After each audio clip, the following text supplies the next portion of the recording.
There's a reason you're hearing this now, at this exact moment in your life. This isn't chance. It's because you've arrived at a frontier most people spend a lifetime trying to ignore. They sense this vibration, this quiet tremor in their foundation, and then, almost instinctively, they retreat. They go back to the familiar script, the well-worn loop that has defined their years. But you're still here. And that fact alone means something within you is already in motion. According to Jungian psychology, when the old self begins to fracture, the unconscious sends up chaotic signals.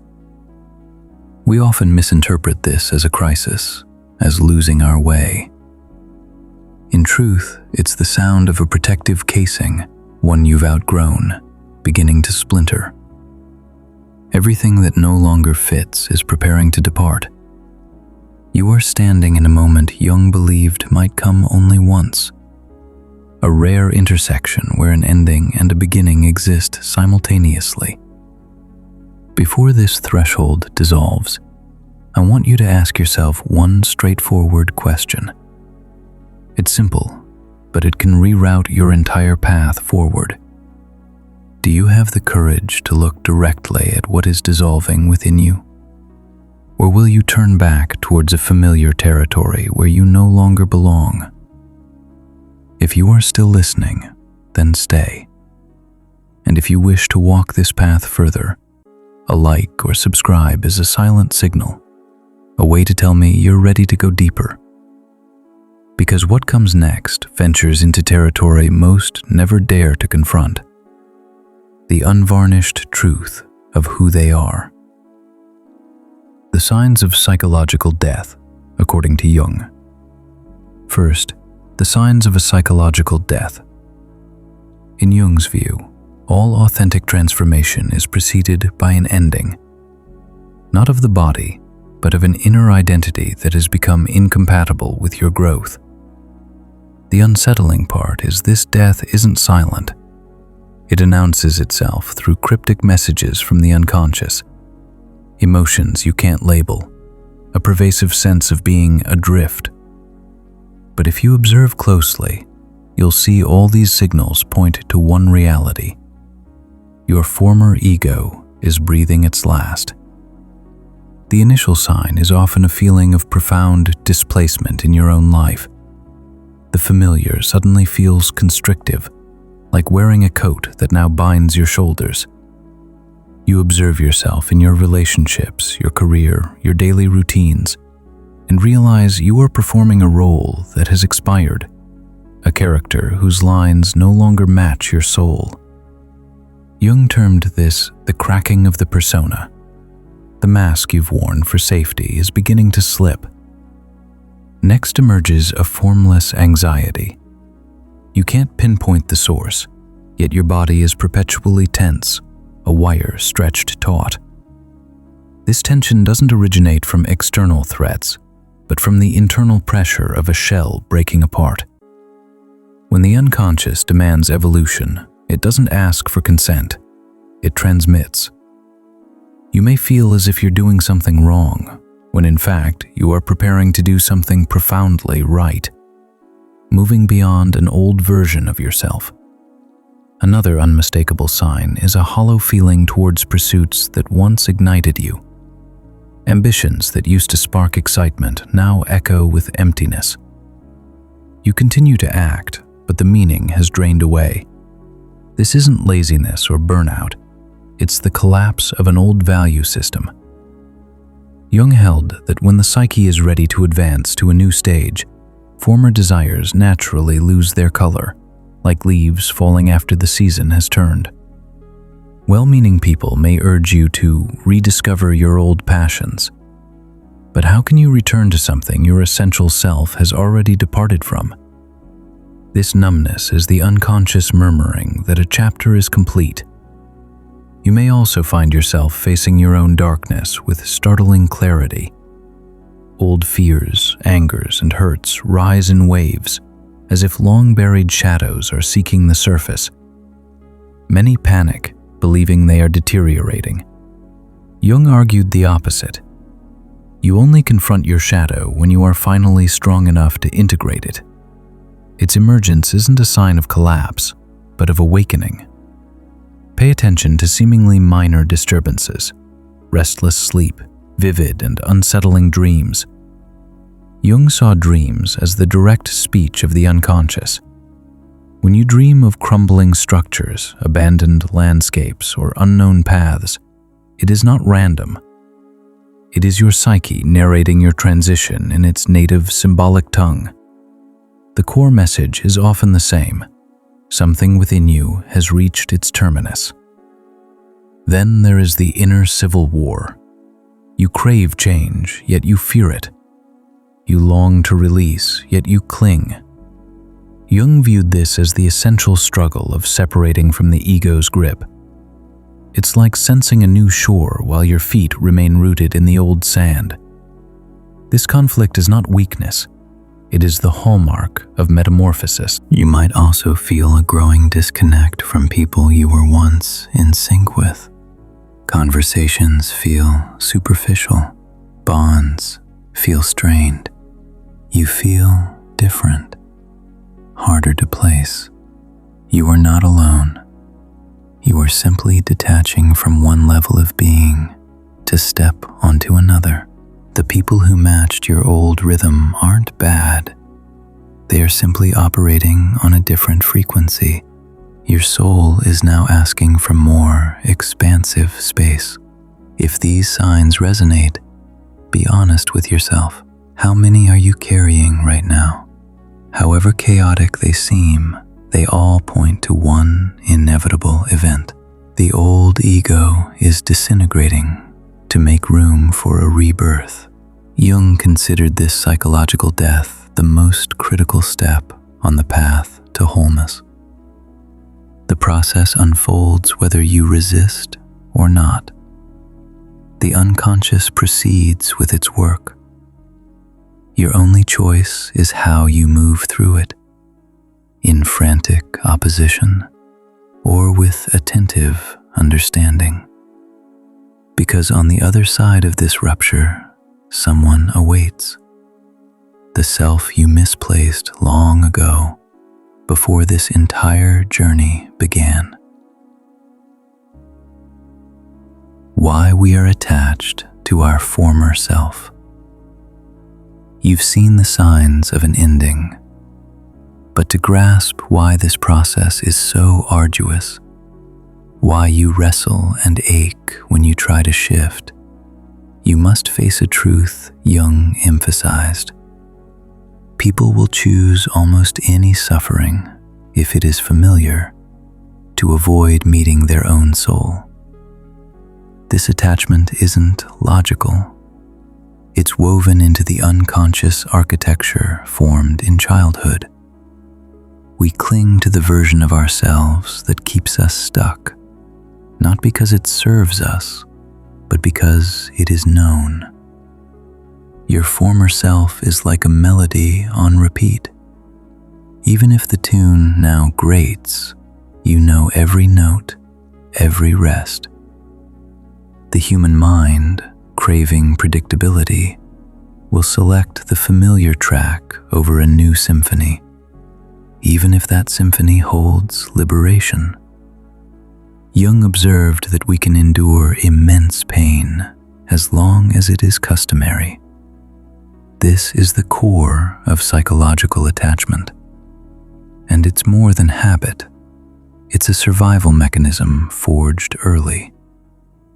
If you learned that being compliant earned safety, your unconscious logged that as a law. Compliance equals security. If you learned that achievement meant love, your psyche wired perfection to worth.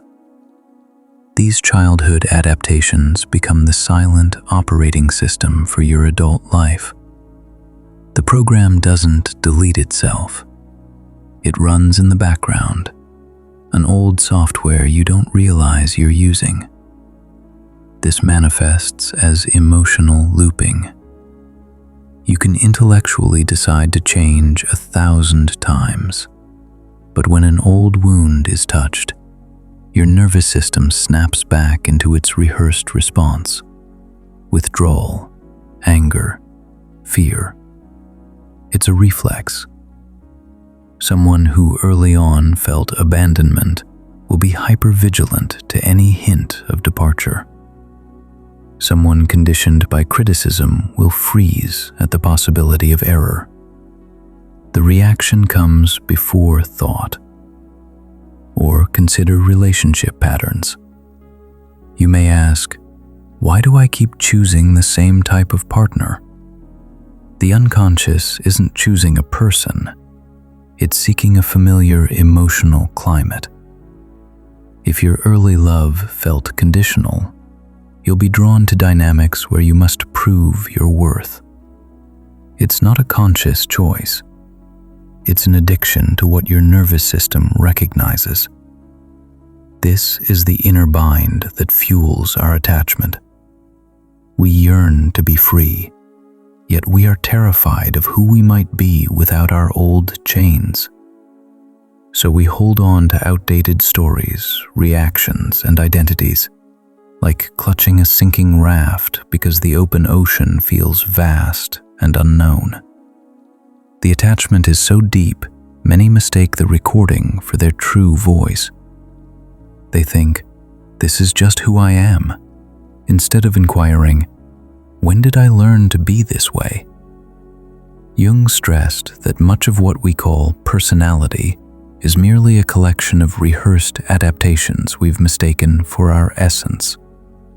The liberating, though challenging, truth is this: authentic freedom requires stepping onto unmapped ground, where the soul must lead. When you understand this attachment is not a flaw, but your psyche's deepest attempt at protection, you can begin to regard yourself with less blame and more clarity. You start to distinguish between who you are today and who you had to become to survive. That moment, according to Jung, is where genuine reconstruction begins. And your presence here, listening this deeply, is evidence that a part of you is ready to lay that old self to rest. Why the old identity can't enter the new life. Understanding the attachment is only half the journey. The other half, which determines whether you cross into a new chapter, is this: you cannot bring the old self into a new existence. That former identity was engineered for a reality that is now over. It begins with perception. The old ego sees the world through the lens of its formative wounds and limitations. If you once navigated scarcity, that self will view every new opportunity as a potential threat. If you once lived in insecurity, it will filter every possibility through doubt. When you enter a life phase requiring openness, trust, or courage, the old identity is still using a map of a country you've left. It will guide you down familiar dead ends. Jung offered a piercing insight. People don't have ideas. Ideas have people. The world your old self perceives is often just a reflection of its own fears, not actual potential. You could be standing before a door to an expansive future, and the old filter will distort it, whispering, "You're not capable. This will end like last time. Stay where it's safe." Imagine trying to enter a clean, sunlit room, your new life, while dragging in muddy luggage, insecurities, limiting beliefs, old narratives from a distant past. Wherever you go, you trail that debris. Then you might think, this place isn't for me. But the reality is, you've brought your past into your future's home. This explains why so many experience external change without internal shift. They find a new relationship, but operate from old wounds. They land a better position, but think with old insecurities. They chase new goals, but are propelled by outdated survival patterns. They blame circumstance, when the issue is the filter through which they experience everything. The old identity is like an obsolete operating system. You try to run new applications, but it crashes. You attempt to install upgrades, but it freezes. The internal architecture is incompatible with the life you are moving toward.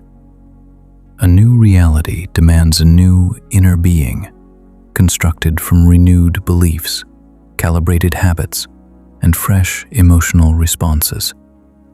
A deeper issue arises. The old ego often distorts what you believe you want. You pursue goals that belong to the person you once had to be, not the person you are becoming. And upon achieving them, you feel a hollow ache. This is why many arrive at success feeling lost.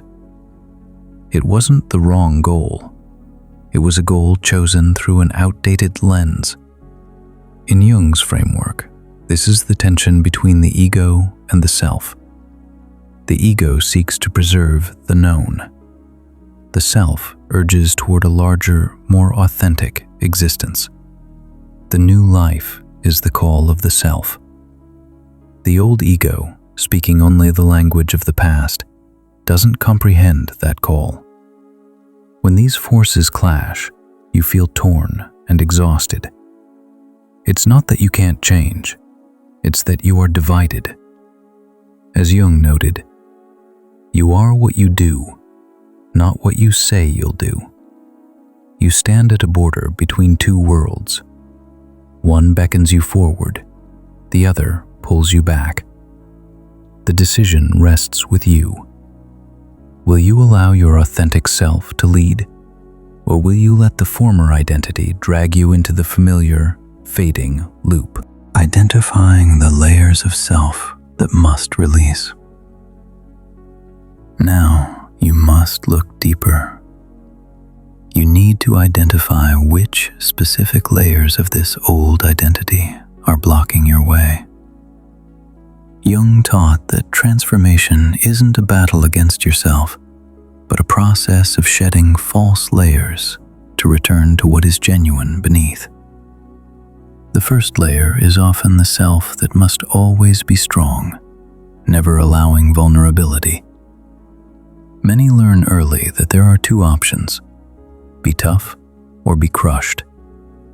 So they choose resilience, sealing their tears, never asking for support.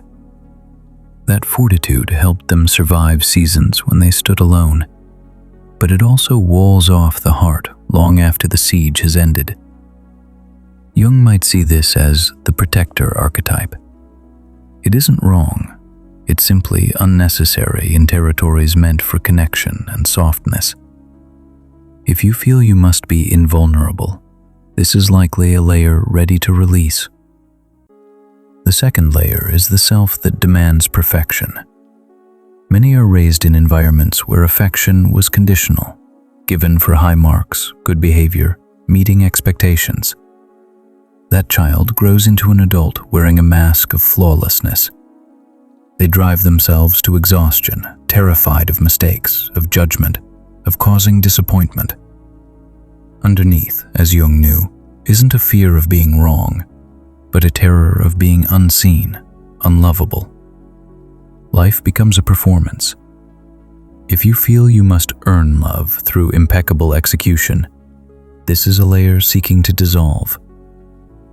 A third layer appears in those who learned to make themselves small to be safe. Perhaps every expressed opinion was corrected, every emotion labeled too much, every independent act punished. So they learned silence. As adults, they struggle to voice needs, chronically apologize, and may even choose relationships where they are diminished, their unconscious believing this is their rightful place. This is the diminished self. To step into a new life, this contraction must be relinquished. It was a survival strategy for a child, not the essence of an adult. Another subtle layer is the identity fused entirely with a role. The reliable one, the caretaker, the high achiever, the peacekeeper. These roles become uniforms, convincing you that you must remain within their confines to be accepted. But roles are temporary functions, not your core identity. As you grow, you must be able to set roles aside to discover who wears them. If you feel trapped by others' expectations, this is a layer holding you back. Then there is the reflexively oppositional self. This often forms when a child's autonomy was excessively controlled. To claim any agency, they develop a defiant ego. As an adult, this self may reject advice, help, even good opportunities, not because they aren't right, but because the unconscious equates acceptance with surrender of power. Constant rebellion is no longer a path to freedom. It's an old reflex guarding an old wound. If you notice yourself pushing away good things simply to feel in control, this layer may need to soften. Finally, there is the self that fears being truly seen. This belongs to those who carry a deep sense of being inadequate, unworthy. They live below their potential, not from lack of capacity, but from a dread that visibility will expose perceived flaws. But Jung taught that light inevitably casts shadow, and that shadow is not shameful. It is what makes you whole. When you fear being seen, you hide not only your weaknesses, but your greatest strengths as well. If any of these layers resonated, name it quietly to yourself. Recognition is the first act of liberation. This isn't about judgment. It's like opening cabinets in an old house, examining inherited possessions, and deciding what to keep and what has served its purpose. You don't discard them with anger, but with gratitude for their past protection. Yet, like outgrown clothing, you cannot wear them without restriction. Growth requires outgrowing what once safeguarded you. The layers that must release are not bad parts of you. They are parts that have completed their duty and are now meant to recede.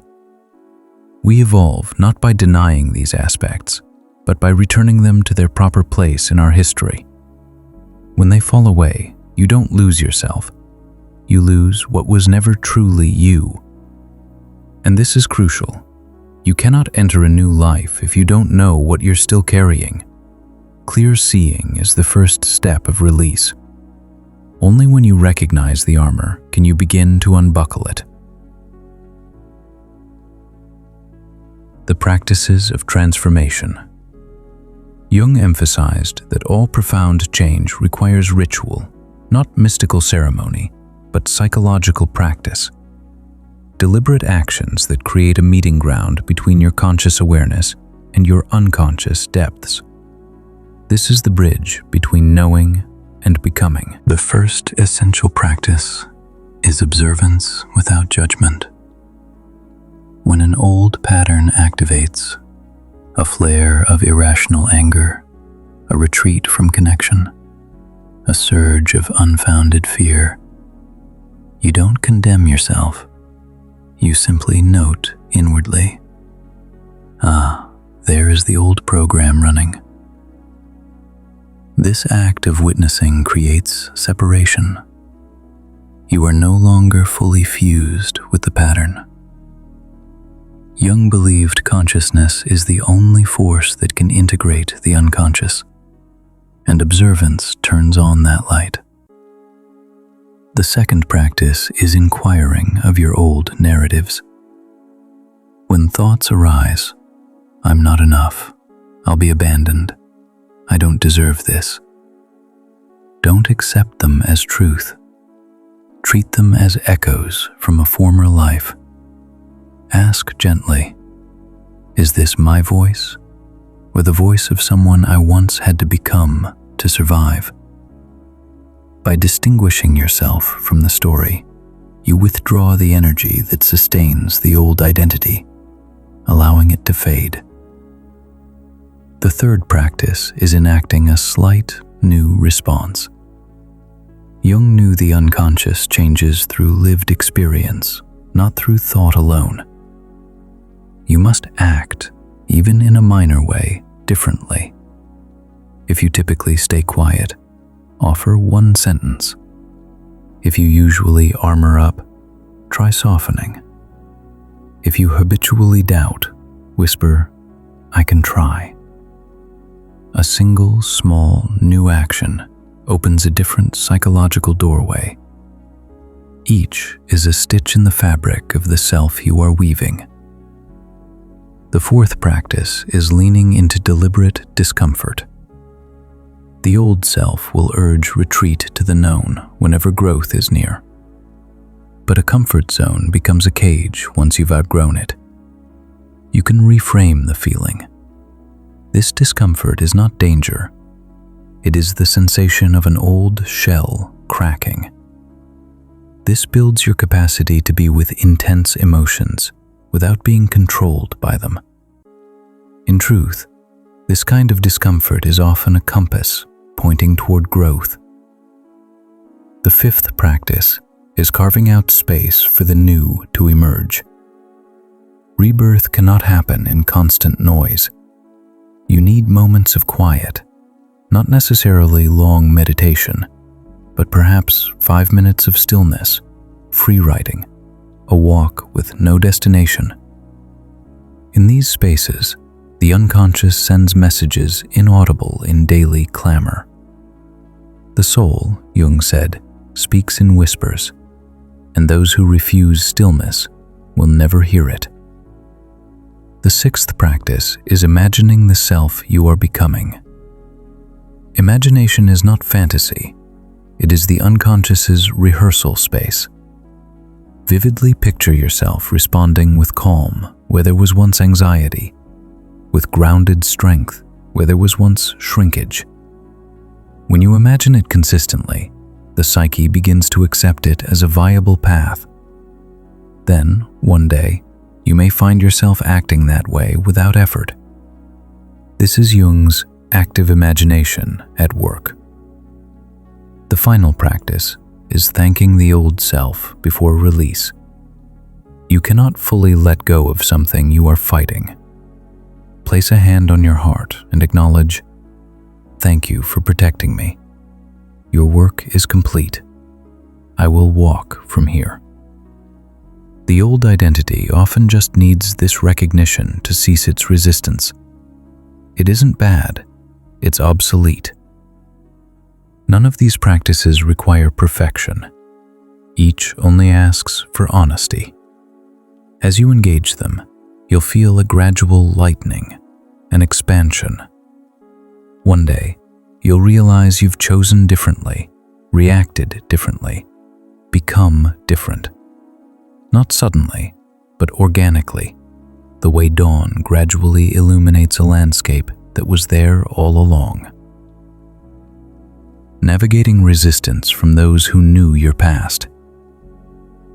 As you change, as you think and react in new ways, a new challenge will surface.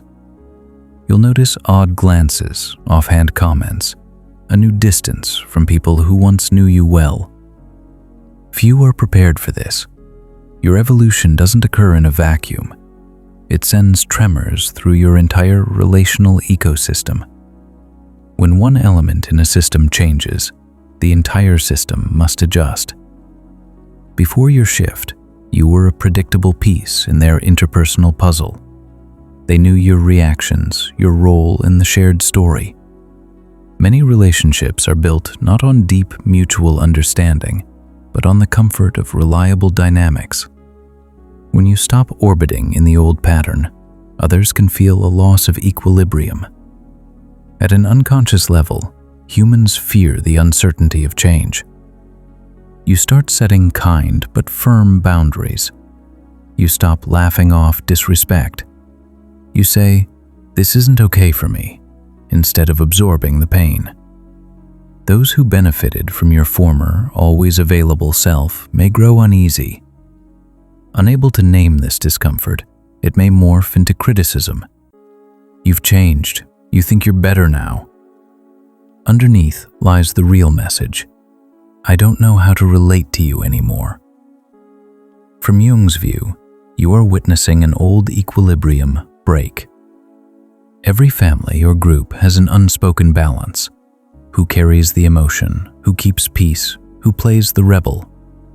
When you step out of your assigned role, the system is forced to reconfigure. And often, even loved ones will unconsciously try to pull you back into place, not from malice, but from a fear of the unknown new balance. Internally, this stirs deep waters. Rejection or judgment from close quarters triggers primal fears of abandonment, of being the bad one, the traitor. You may lie awake wondering if your growth is selfish, if you should just revert to make things easier. This is the tug of war between loyalty to your emerging truth and unconscious loyalty to the old system that gave you a sense of belonging. But Jung offered a key. Everything depends on how we look at things, and not on how they are in themselves. The event is neutral. Your perspective gives it meaning. You can interpret someone's departure as proof you're failing, or you can see it as a necessary refinement, making space for connections that resonate with who you are now. Jung's concept of synchronicity, meaningful coincidence, helps here. It's the alignment of inner state and outer event. As you start honoring your worth, you may coincidentally meet someone who respects your boundaries. As you cease shrinking, a new community appears where you feel heard. These aren't random strokes of luck. They are the outer world rearranging itself in response to your inner shift. The people who enter now often carry a frequency that matches your becoming. You won't need to contort yourself to fit with them. This doesn't mean future relationships will be flawless, but the fundamental difference is this: in them, you won't have to betray your core self to stay. You can bring both your light and your shadow into the space without fear of erasure. That is a clear sign you are moving away from the old identity and toward authenticity. So when you face resistance from those who knew your past, remember, they knew a version of you created for a specific time and context. Your growth isn't a betrayal of them. It's a cessation of betraying yourself to maintain an expired contract. Those who belong in your new chapter will understand, and life, in its quiet and precise way, will guide them to you at the very moment you are brave enough not to go back. If you have listened this far, it means that beneath the layers of doubt, a quiet but persistent call has reached you. The call to return home to yourself. No one else can answer it. Only you know the weight of living out of alignment. Only you feel the exhaustion of repeating an old story. Jung never said this path would be easy, but he was certain that the cost of remaining stagnant far exceeds the cost of forward motion. You can dismiss these tremors as a passing phase, or you can treat this moment as a pivot point. The day you stop seeing your inner upheaval as a breakdown and start recognizing it as an invitation to shed a version of yourself that has reached its limit, so a truer, more integrated self can finally step forward. Somewhere in your future, a more authentic version of you is waiting. They are waiting for the day you dare to take this first, honest step.